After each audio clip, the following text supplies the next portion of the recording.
Into the Woods deals with fairy tales that are very familiar, and they're kind of the most general ones that we respond to or automatically think of with fairy tales.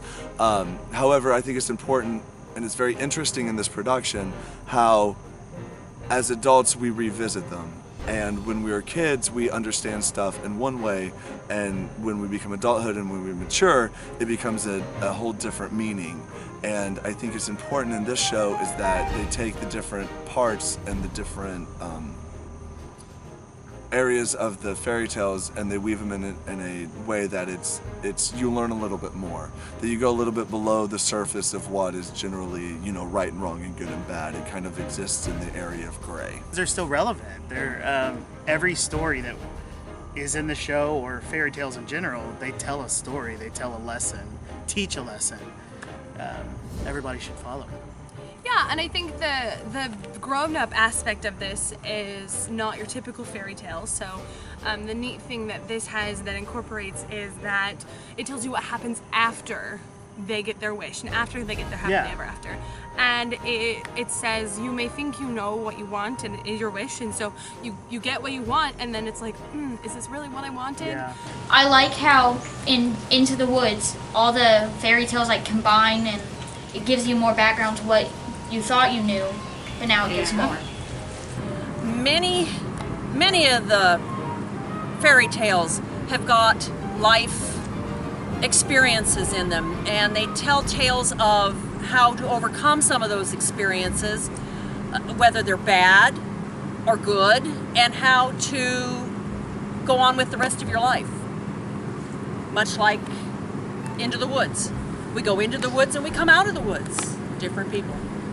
I think this movie, as far as the fairy tales, is one of the most realistic ones that is written. The second part is it does deal with disaster and loss and stuff like that, but they figure it out. They figure it out how we're going to go on.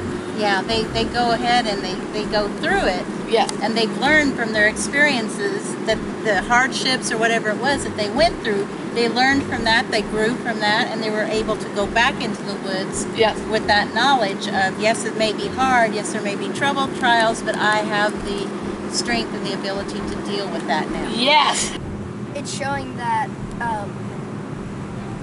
fairy tales are their own little real life, and whenever kids and maybe even adults, whenever they see the happy real life, the Disney-fied version, whenever they see that, they think that everything's gonna be better without like having to worry about something or just like laying back and not doing anything. But Into the Woods, it's showing that you have to work hard and struggle and to get your reward that you really want. Well, the baker's and his wife is a struggle of like having children and maybe not having enough money and like coming from a broken household and trying to do your best in the world.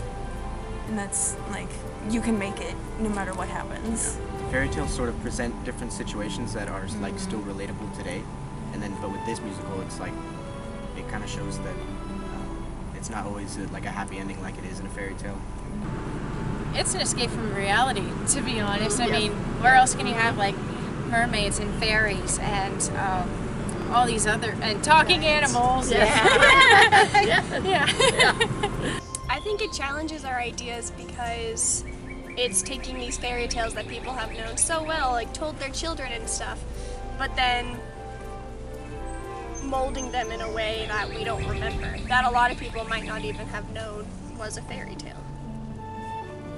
Because a lot of shows and movies and just media in general presents these wonderful stories with tough plot lines, and then everyone just ends out okay, but that's not how life is almost ever. There's always just a lot more to it. Like, yeah. Actually, and it doesn't I feel play like out the way you think it will. Yeah, and I feel like with this show, usually when you see like Disney fairy tales, they're always just like the cliche, like perfect princess. Yeah. But in this show, it really shows like real people. It shows that these people aren't perfect. I think probably because the wolf is kind of a pervert in this show, And I don't know if anyone would have ever imagined him in that way, so that kind of challenges the idea of fairy tales, I guess. It makes it more human. Well, yeah.